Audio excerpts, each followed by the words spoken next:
اللہ تعالیٰ نے روئے زمین پر سب سے سریلی آواز حضرت داؤد علیہ السلام کی بنائی۔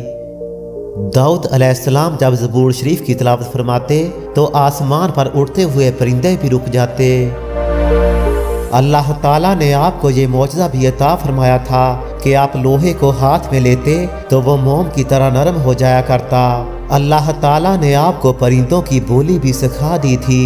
اللہ تعالیٰ نے پہاڑوں، پرندوں اور جانوروں کو حکم دیا تھا کہ جب حضرت داؤد علیہ السلام اللہ تعالیٰ کا ذکر کریں تو سب بھی ان کلمات کو دہرائیں، اور نافرمانی کرنے پر اللہ نے انہی کی قوم کو بندر بنا دیا۔ دوستو، آج کی اس ویڈیو میں ہم آپ کو بتائیں گے کہ اللہ تعالیٰ نے حضرت داؤد علیہ السلام کو کون سے معجزات عطا فرمائے اور ان کی قوم کو بندر کیسے بنایا۔ ویڈیو کا باقاعدہ آغاز کرنے سے پہلے اگر آپ نے ابھی تک ہمارا چینل دلچسپ معلومات سبسکرائب نہیں کیا تو جلدی سے اسے سبسکرائب کر لیجئے اور اس کے ساتھ لگے گھنٹی کے بٹن کو دبا دیں تاکہ آپ کو ہماری ہر آئندہ آنے والی ویڈیو کے بارے میں نوٹیفیکیشن ملتا رہے۔ دوستو، اللہ تعالیٰ نے بنی اسرائیل کو منع کیا تھا کہ وہ ہفتہ کے دن مچھلی کا شکار نہ کریں اور نہ ہی دنیا کی کوئی خرید و فروخت کیا کریں۔ یہ سب چیزیں تورات میں بھی حرام تھیں، مگر اس قوم نے اللہ تعالیٰ کے حکم کی کوئی پرواہ نہ کی اور اللہ تعالیٰ کی نافرمانی شروع کی تو ان کی آزمائش کے لیے اللہ تعالیٰ نے دریا کی مچھلیوں کو حکم دیا کہ ہفتہ کے دن دریا سے نکل کر ساحل پر آ کر اپنے کھیل کود میں مشغول ہو جائیں اور باقی دنوں میں دریا میں چلی جایا کریں۔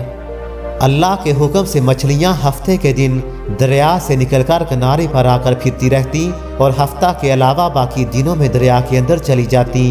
آخر یہودیوں نے ان کو دیکھ کر لالچ سے ایک ہیلا کیا کہ انہوں نے دریا کے کنارے پر نہر کھود دی اور وہاں اپنے جال ڈالے، کیونکہ ہفتہ کے دن مچھلیاں دریا سے آ کر کھیل کود کے بعد دوبارہ دریا میں واپس چلی جایا کرتی تھیں۔ آخر وہ سب ہفتے کے دن نہر میں جال ڈال کر رکھتے اور صبح کو اٹھ کر اتوار والے دن مچھلیوں کو اپنی ضرورت اور آرزو کے مطابق پکڑ کر کھا جاتے تھے، مگر مچھلیاں اتوار سے پہلے وہاں سے نکل کر واپس دریا میں چلی جایا کرتی۔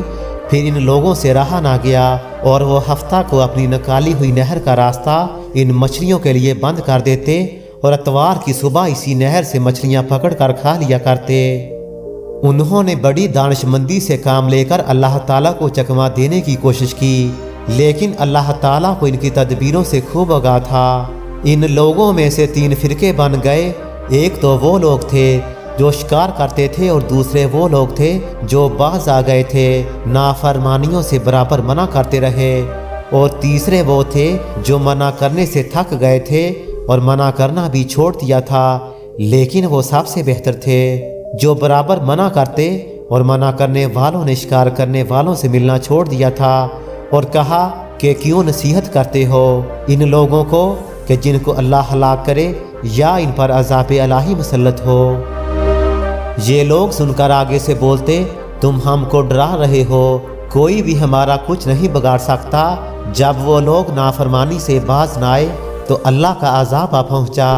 ایک دن صبح کو اٹھے تو دوسروں کی آواز سنی تو دیوار پر چڑھ کر دیکھا کہ ہر گھر میں بندر ہی بندر نظر آ رہے ہیں، اور ان کی کیفیت یہ تھی کہ وہ اپنے آدمی کو پہچان کر اپنے قرابت والوں کے پاؤں پر اپنا سر رکھتے اور پاؤں چاٹنے لگتے۔ بالآخر 3 دنوں میں یہ سب کے سب مر گئے۔ روایت کے مطابق مرنے والے ان یہودیوں کی کل تعداد 12,000 کے قریب تھی۔ اللہ تعالیٰ نے بنی اسرائیل کے چہروں کو مسح کیا، یعنی ان کی شکلیں بندروں جیسی ہو گئیں۔ حضرت داؤد علیہ السلام کی اصل عمر 170 سال تھی۔ داؤد علیہ السلام جب گھر سے باہر جاتے تو دروازے بند کر جاتے اور کوئی بغیر اجازت گھر میں داخل نہ ہو سکتا تھا۔ ایک روز آپ باہر تشریف لے گئے، اچانک ان کی ایک زوجہ محترمہ نے دیکھا کہ گھر کے درمیان میں ایک صاحب کھڑے ہیں۔ حیران ہوئی، دیگر اہل خانہ کو بلایا۔ اتنے میں داؤد علیہ السلام باہر تشریف لائے۔ اجنبی کو گھر میں بلا اجازت کھڑے دیکھا تو پوچھا کہ تم کون ہو اور بند دروازے سے اندر کیسے آ گئے؟ اس نے کہا جب مجھے آنا ہوتا ہے تو کوئی دروازہ